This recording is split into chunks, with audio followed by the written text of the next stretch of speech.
Bismillahirrahmanirrahim. Assalamualaikum warahmatullahi wabarakatuh. Alhamdulillah walhamdulillah summalhamdulillah wala khola wala quwata illa billah. Mahasiswa dimanapun kalian berada, alhamdulillah hari ini Sabtu kita bisa bertemu walaupun dalam siaran di YouTube. Tapi mudah-mudahan Allah Subhanahu wa taala perkuliahan kita di mata kuliah sejarah peradaban Islam kita bisa lanjutkan untuk bisa menyampaikan materi-materi yang sama-sama diamanahkan untuk kita untuk bisa dipahami dan dimengerti para mahasiswa.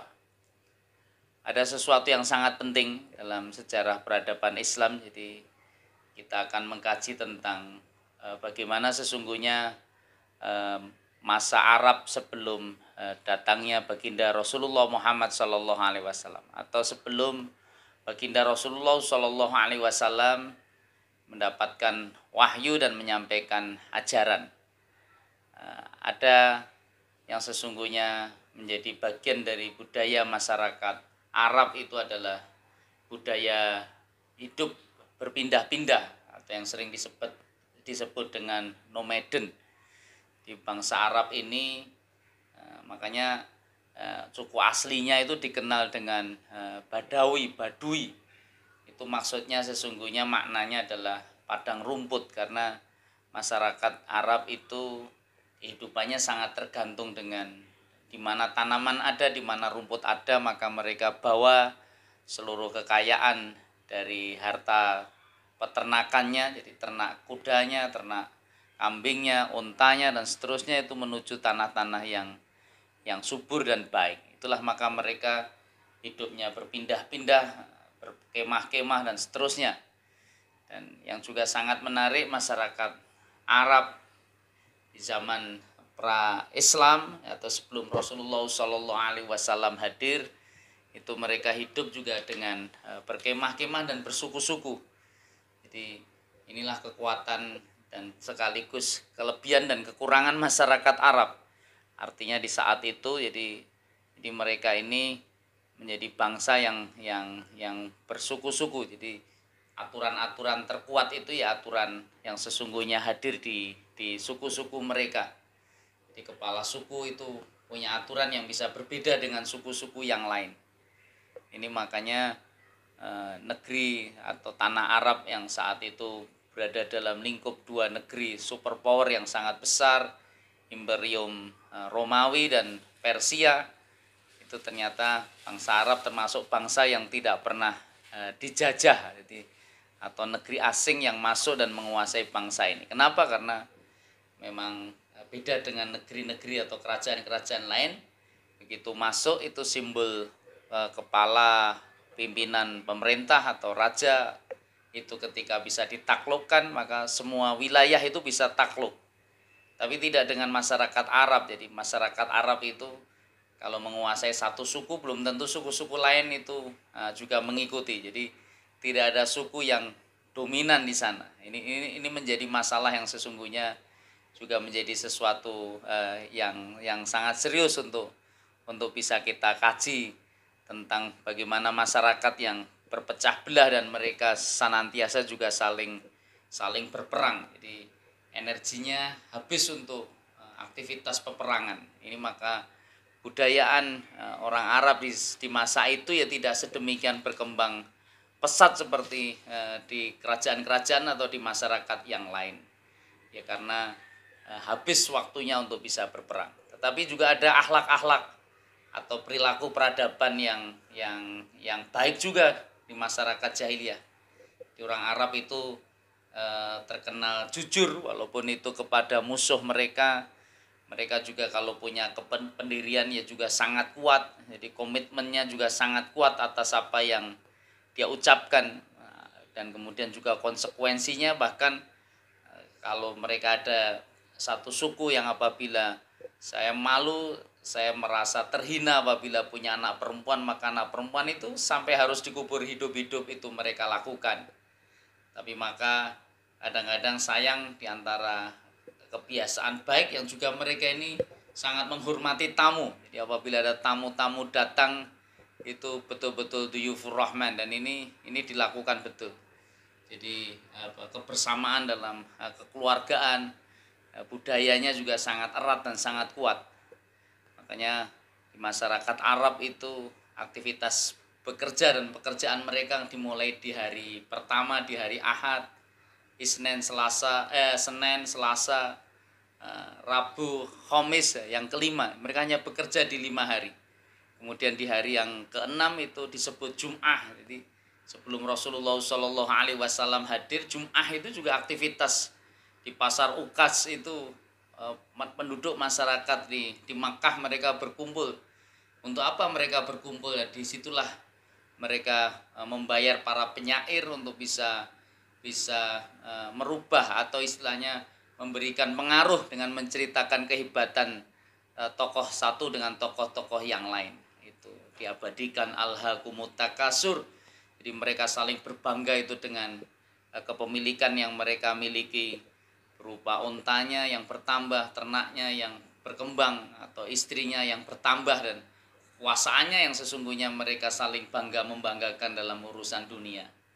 Maka saat Islam hadir, Jum'ah pun akhirnya juga diperintahkan oleh Allah Subhanahu wa taala ya tetap berkumpul, tetapi berkumpul dalam satu majelis yang penuh mulia. Usikum wa nafsi bitaqwallah.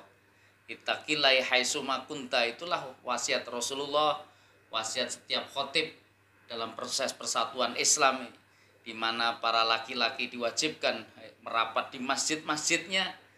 Diingatkan betul bahwa inna akramakum indallahi atqakum. Urusan kemuliaan dan ketakwaan itu tidak tergantung harta, tidak tergantung dengan jabatan, nasab dan sebagainya, tetapi tergantung betul dengan ketakwaan kita kepada Allah Subhanahu wa taala.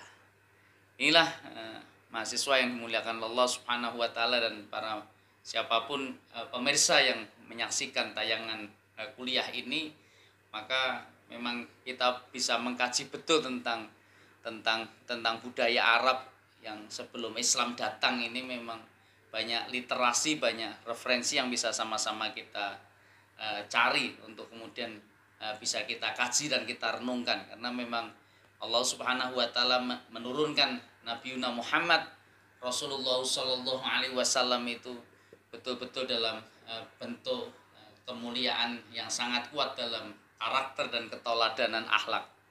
Maka Rasulullah menyampaikan innama bu'istu liutamima makarimal akhlak. Inilah kekuatan Islam yang hadir tidak hanya diwujudkan dalam perilaku nabinya, tetapi juga ada sebuah kekuatan syariah yang nanti patut untuk kita renungkan dan kita kaji, utamanya rekan-rekan di Fakultas Syariah ini, agar kita bisa paham dan mengerti tentang aturan-aturan yang terjadi di masyarakat Arab, dan bagaimana Islam hadir, dan bagaimana kemudian Islam ini bisa merubah kehidupan itu sedemikian rupa. Yang pertama yang patut mendapat perenungan dan ya di sejarah juga bisa membuktikan adalah bagaimana adat masyarakat Arab itu adalah minum-minuman keras atau suka mabuk-mabukan. Nah, inilah sesuatu yang sangat bisa kita lihat bagaimana saat syariah ini datang dengan proses bertahap, dengan ayat yang di awal hanya menyampaikan bahwa memang minuman keras ini, khamar ini ada manfaatnya, tetapi juga ada madorotnya. Madorotnya itu lebih besar dari manfaatnya. Kemudian tahap berikutnya turun la taqrabu sholata wa antumus sukara. Jadi agar orang-orang yang mabuk dalam posisi tidak sadarkan diri karena mabuk atau minum-minuman keras ini, untuk tidak mendekati aktivitas orang sholat. Dan kemudian yang puncaknya adalah disebutkan oleh Allah, inilah salah satu di antara pekerjaan setan, dan ini kita harus jauhi betul khamr ini. Nah, ini dengan tahap-tahap seperti itu dikisahkan, kalau nanti Anda bisa buka di banyak kitab, itu dikisahkan bagaimana asbabun nuzul ketika ayat ini kemudian turun, dan bagaimana posisi masyarakat Madinah yang saat itu mendapatkan perintah untuk menjauhi khamar dan minum-minuman keras, maka hampir seluruh kota Madinah saat itu memang berbau khamar betul, karena semua perbendaharaan kekayaan, karena memang minuman ini dianggap menjadi harta yang sangat mewah, itu dibuang betul, artinya itu memenuhi jalan-jalan kota sehingga seolah-olah habis turun hujan di kota ini. Ini satu kisah bagaimana proses ketaatan ketika syariah itu datang, maka sesungguhnya proses perubahan adat dari masyarakat itu kemudian juga bisa berubah. Kemudian ada juga hal-hal yang sangat menarik apabila kita mencatat tentang bagaimana perilaku orang-orang Arab di zaman jahiliyah itu adalah berbangga dengan nasab, dan mereka juga seringkali mudah untuk mencela atau merendahkan atas mereka yang bernasab rendah atau bahkan di kalangan orang miskin, meremehkan dan menghina orang miskin dan orang lemah. Ini sebuah perilaku yang sesungguhnya jauh dari kemuliaan. Dan inilah maka banyak riwayat, banyak kisah bagaimana orang-orang Arab itu orang-orang yang sangat takabur, yang sombong saat kebetulan dia mendapatkan atau bagian dari orang-orang yang punya kedudukan tinggi atau mulia di lingkungannya. Dan ini terjadi betul. Makanya sebagaimana Rasulullah SAW pernah memperingatkan umatnya agar menjauhi akhlak yang jahiliyah yang rusak itu. Sebagaimana beliau sampaikan tentang arba'u fi umati min amri jahiliyah, bahwa 4 hal yang terdapat pada umatku yang termasuk perbuatan jahiliyah. Kata Rasulullah, layat rukuhunna al-fahru fil ahsab wa ta'nu fil ansab wal istisqa'u bin nujum wan niyahah. Itu apa yang sangat sulit untuk ditinggalkan, kata Rasulullah. Jadi 4 hal ini sangat sulit untuk ditinggalkan karena memang ini menjadi sudah mendarah daging betul di lingkungan akhlak jahiliyah. Yang pertama apa? Yang pertama adalah al-fakhru fil ahsab. Artinya mereka ini sangat membanggakan kebesaran leluhurnya. Makanya inilah sesuatu yang memang berat dan memang sangat sulit. Jadi konsep nasab itu dibanggakan betul, banggaan. Kemudian yang kedua, wa ta'nu fil ansab. Mereka suka mencela keturunan juga. Jadi mereka keturunan yang buruk, yang tidak punya kebangsawanan itu ada. Atau kalau orang kita yang tidak berdarah biru, keturunan yang baik, itu dicela sedemikian rupa. Kemudian yang ketiga adalah wal istisqa'u bin nujum. Itu senantiasa mengaitkan di antara turunnya hujan itu dengan bintang-bintang tertentu. Jadi ini ada ilmu perbintangan. Nah, ini termasuk adat kebiasaan yang sulit untuk hilang. Dan kemudian terakhir adalah waniyahah. Niyahah itu meratapi mayit. Maka beliau bersabda, orang yang melakukan niyahah bila mati sebelum ia bertobat, maka ia akan dibangkitkan nanti di hari kiamat dan dia dikenakan pakaian yang berlumuran dengan cairan tembaga, dengan mantel yang bercampur dengan penyakit yang fatal. Ini hadis riwayat Imam Muslim di nomor hadis 934. Ada hal-hal yang menarik, inilah budaya yang harus dihilangkan. Artinya mereka kadang penuh dengan kesombongan, sehingga kalau dalam bahasa agama itu alhaqumut takasur. Jadi mereka memang begitu bangga dengan kemegahan yang selama ini mereka dapatkan dan mereka peroleh. Lalu apa sesungguhnya yang juga menjadi bagian dari yang penting? Ini adalah budaya yang sangat merendahkan derajat kaum wanita. Jadi wanita itu kalau di masa jahiliyah, di masa Arab, sebelum datangnya Islam itu betul-betul dalam posisi yang sangat tidak terhormat. Bahkan sebagaimana binatang ternak, karena wanita ini dianggap bagian dari kepemilikan dan kekayaan. Makanya ada yang bisa diwariskan. Makanya ini nanti kalau di hukum kajian pernikahan, jadi konsep nikah dalam Islam itu yang mendatangkan dengan walinya, dengan memakai mahar, dengan saksi, itu juga termasuk bagian dari budaya Arab, dari sebuah pilihan pernikahan yang terhormat, sebagaimana nikahnya baginda Muhammad Rasulullah Shallallahu Alaihi Wasallam dengan Khadijah.